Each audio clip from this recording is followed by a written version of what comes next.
Hey, it's Steven at Goody Goody, and I'm making Christmas honey semifreddo. It's an Italian dessert, and its name literally means half cold. Starting with a pan of simmering water, add a bowl on top to make a bain-marie. Pour in the honey,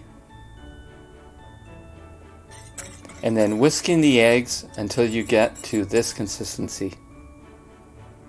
Make some whipped cream. Pour the egg and honey mixture into the cream and fold it in gently like this. Now pour the mixture into a container lined with plastic wrap. We did 3 colors, green, white, and red, which is kind of like the Italian flag.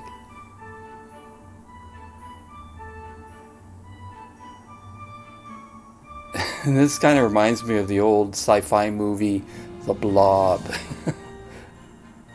When you're done, put it in the freezer for at least 3 hours. And here we're putting Christmas sprinkles on.